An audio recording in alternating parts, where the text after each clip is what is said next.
From MTN News, this is Montana This Morning. Grotto Falls is a popular location for ice climbing, a rewarding but dangerous sport. I'm Heaven Van, and today we'll be speaking with officials about a climber who recently fell performing this feat. I'm Joe St. George in Washington. Could Congressman George Santos be expelled from Congress as soon as this week? We look at how rare that would be next. Well, if you want to get a head start in this giving holiday season, well, good news. That is only an ornament away. We're going to explain how these little trees can make a pretty big difference. And two teachers making some headlines, and all they had to do, Matt, launch a bowling ball from a cannon. Of course, that's it. Simple. We're going to take you over to Senior High to catch up with these two budding internet celebrities.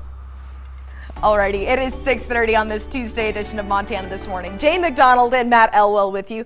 Moon is still bright out there, but that's not taken away from that crisp, chilly air. It certainly is a big reason because we can see that moon. There's no cloud cover, so we don't have that little natural insulating blanket in place. So most area temperatures, single digits or teens. Now some of the windier conditions, obviously a little warmer.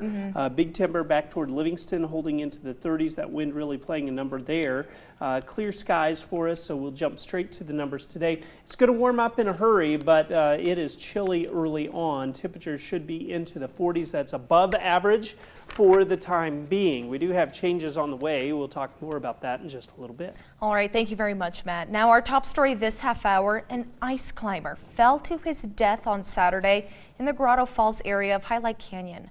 A hiker saw the fall and called search and rescue, but as our Heaven Van tells us, 36-year-old Kyle Allen Rott later died from his injuries at Bozeman Health.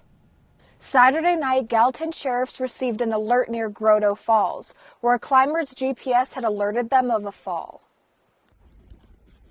The climber was identified as 36-year-old Kyle Allen Rott, an avid member of the Bozeman climbing community. Jason Ravisky of the search and rescue team describes the rescue. Just by chance, there was a group of 3 SAR members who were ice climbing at the time in the Grotto Falls area, who were able to deploy much quicker, just given their location to the accident scene. Ravisky says that the report came from a hiker who witnessed the fall from a trailhead below. He says the hiker was able to access the patient and use his spot beacon to send a notification signal with the coordinates. After signaling officials, the hiker called sheriffs from the base of Highlight Canyon to provide further details of the accident. During that time, the rest of the organization was deploying teams with equipment to the area, given that this was going to require technical extrication and a significant amount of medical equipment to provide a higher level of care to that patient. Kyle Rott was transported to Bozeman Health by rescuers, where he later succumbed to blunt force trauma injuries. Ravisky says that climbers take many precautions to ensure their safety, but the inherent risk of such an extreme sport can cause any accident to be severe. I think our community should be very proud of our search and rescue volunteers that work tirelessly to provide rescue services. In Bozeman, Heaven Van, MTN News. And a 21-year-old Bozeman man appeared in Gallatin County Justice Court yesterday morning facing 37 counts of criminal endangerment. According to charging documents, Andres Mejia Ocampo was arrested late Friday night after entering the Interstate 90 the wrong way at the 19th Street exit in Bozeman and traveling in the passing lane for approximately 8 miles, passing 37 cars and trucks. A Montana Highway Patrol trooper was able to stop the man just west of Belgrade at mile marker 297. Gallatin County Sheriff Dan Springer has noted the increase in these types of incidents. Problem. We are seeing a number of them. I think we went probably one a week all spring for about 2 months. We've had a number of pretty horrific crashes, a few fatalities as well. It's been absolutely a problem in this community. typically you're not going to have a lot of time to react. And so what you obviously call 911 if you see it happening. If you can flash your lights at them possibly to get them to turn around if you have enough time to think about that. But for the most part, make sure that you're safe. And at some point, hopefully the person realizes they're going the wrong direction and turn around. It's happened before. We oftentimes have them pull over to the side of the road. Typically, if it's someone that's sober, they will recognize it right away. But for the most part, if they're intoxicated, it may take quite a bit longer.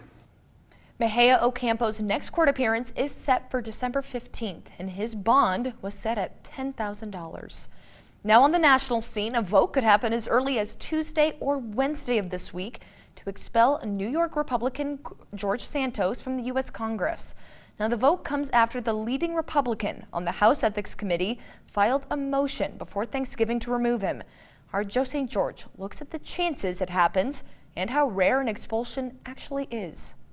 Few members of Congress have impacted American politics more in 2023 than Congressman George Santos of New York. From what he has done to what he has allegedly not done, he has led newscasts and late-night talk shows alike. The big question now, though, are his days in Congress numbered? That is certainly possible. In fact, he could be out of the House by the end of the week. A new resolution to expel him is expected to be voted on soon. And while Santos defeated a similar measure a few weeks ago, this time may be different. That's because this time the final ethics report into Santos has been released, accusing Santos of everything from financial fraud to sexual misconduct. On page 4, it says, quote, Representative Santos sought to fraudulently exploit every aspect of his House candidacy for his own personal financial profit. He blatantly stole from his campaign. How rare is an expulsion from Congress? It's extremely rare. There's only been 5 in the House and 15 in the Senate since 1789. For perspective on how rare this is, we chatted with Professor Matthew Green of the Catholic University of America. He studies and teaches about Congress for a living.